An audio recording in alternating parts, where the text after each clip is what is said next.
Close your eyes for a moment and imagine stepping back through the mists of time to a city that would scarcely recognize itself today.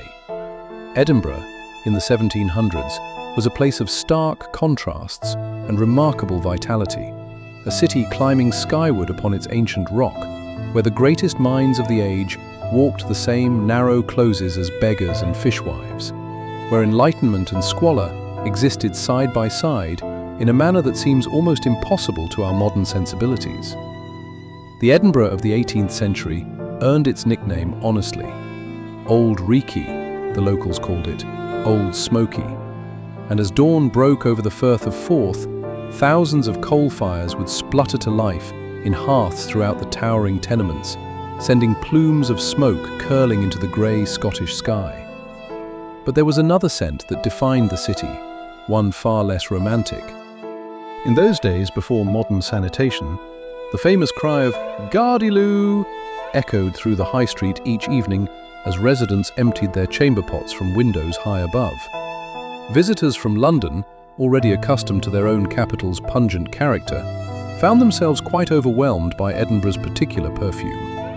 The old town rose like a great stone ship from its volcanic perch, its buildings climbing 10, 12, even 14 stories high, structures that would have seemed like skyscrapers to visitors from elsewhere in Britain. These towering tenements, or lands as they were known, housed an entire cross-section of society within their ancient walls. A wealthy advocate might occupy spacious chambers on the middle floors, the most desirable being furthest from both street filth and roof leaks, while just floors above, a tailor's family crowded into 2 small rooms, and higher still, in the attic spaces, the city's poorest made do with whatever shelter they could afford. This vertical living created a peculiar democracy of the stair.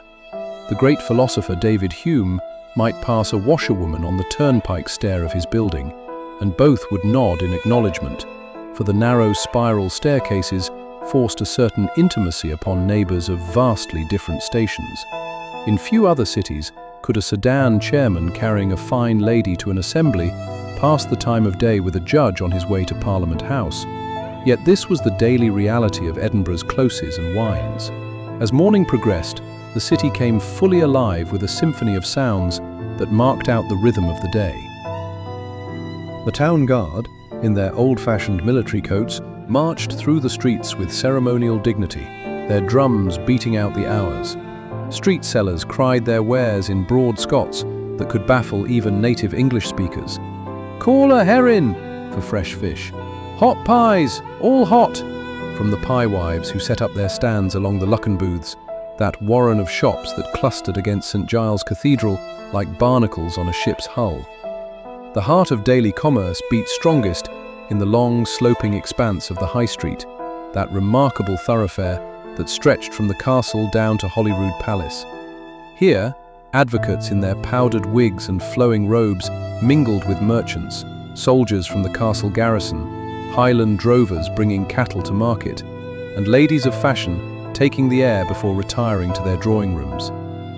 The street itself was unpaved for much of the century, and on wet days, and there were many wet days, it became a quagmire of mud and worse, requiring those who valued their fine shoes and stockings to hire a caddie to guide them to the driest path. These caddies were themselves a peculiar Edinburgh institution, sharp-witted men who knew every close, every scandal, every secret the city held. They served as guides, messengers, and informal intelligence agents, and a gentleman newly arrived in Edinburgh would do well to secure the services of a reliable caddie who could navigate both the physical maze of the old town and its equally complex social landscape. For refreshment and society, the taverns beckoned. Edinburgh possessed hundreds of these establishments, from respectable houses where merchants conducted business over claret, to rough change houses where Highland drovers drank whiskey and spoke Gaelic. The tavern culture of 18th century Edinburgh was central to both social and intellectual life. It was in these smoke-filled rooms, lit by tallow candles and warmed by peat fires, that the Scottish Enlightenment truly flourished. Adam Smith might debate economic theory over oysters and porter at a select supper club. Robert Burns, visiting from Ayrshire later in the century, would hold court in Anchor Close, his wit as intoxicating as the wine. The great Dr. Joseph Black conducted his revolutionary experiments with carbon dioxide, in part inspired by observations made in a brewery. These weren't stuffy academic discussions in ivory towers, they were passionate, wine-fueled conversations among friends who happened to be reshaping human thought. For those of more modest means, daily life followed a different rhythm, but was no less rich in its own way. A working family's day began before dawn. The man might be a weaver, laboring at his loom in a workshop near the grass market, or perhaps a wright, a carpenter, contributing his skills to the city's constant need for building and repair. His wife might take in sewing or laundry, work that could be done at home while minding the children, or she might sell goods at the market, her voice joining the chorus of street sellers. Children in 18th century Edinburgh inhabited a world both smaller and larger than that of modern youngsters. Smaller because few ventured far from their own neighborhood, their lives circumscribed by the closes and wynds they called home. Larger because they enjoyed freedoms unimaginable today, roaming the streets in small packs, learning the city's geography and society through direct experience. Education, for those who received it, often took place in small schools run by dominii, stern schoolmasters who ruled their pupils with firm discipline and the threat of the tawse, that fearsome leather strap. Sunday brought a different character to the city entirely. The stern Presbyterian kirk held sway over Scottish life with an authority that penetrated every corner of society. The Sabbath was to be observed with rigorous propriety. No work, no play, no frivolity. Church attendance was not merely encouraged but effectively mandatory, and the congregations that filled St. Giles and the city's many other kirks would endure sermons that lasted 2 hours or more, delivered by ministers who did not shrink from cataloguing humanity's sins in vivid detail. Yet even the kirk's authority couldn't entirely suppress Edinburgh's love of pleasure and society. The city's assembly rooms hosted balls where the latest dances from London and Paris were performed with enthusiasm, if not always grace. The Theatre Royal, despite periodic closures due to Presbyterian disapproval, presented plays to audiences who were often as entertaining as the performances, with gentlemen in the boxes, citizens in the pit, and the gods in the upper gallery making their opinions vigorously known.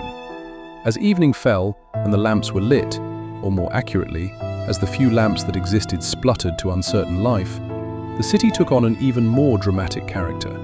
The great tenements loomed like cliffs against the darkening sky, their windows glowing with candlelight and firelight. In better neighborhoods, link boys carried torches to light the way for those who could afford their services. In poorer areas, the darkness was near absolute, broken only by whatever light spilled from tavern doors and the occasional lantern hung by a public-spirited resident. This was an Edinburgh that existed in a peculiar moment of history, a city still medieval in its physical structure and many of its social customs, yet crackling with new ideas that would reshape the modern world. It was a city where a man might empty his chamber pot into the street at 10 in the evening and discuss the latest theories of moral philosophy at 11, where the castle, that ancient fortress, looked down upon a society that was beginning to question the very nature of authority and tradition.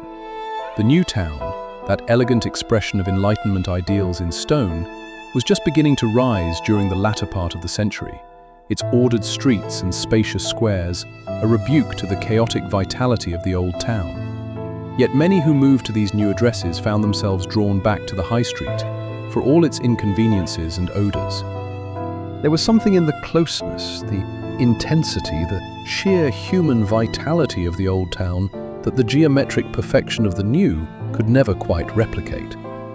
As we stand here in our own time, it's worth remembering that the Edinburgh of the 1700s, for all its rough edges and contradictions, forged something remarkable. In those cramped closes and towering lands, in those smoke-filled taverns and draughty kirks, ordinary people living their daily lives somehow created the conditions for an intellectual flowering that changed the world. They remind us that greatness often emerges not from pristine conditions, but from the messy, complicated, thoroughly human business of people simply living together, arguing, creating, and carrying on. The echo of their footsteps still sounds in Edinburgh's ancient streets if you know how to listen.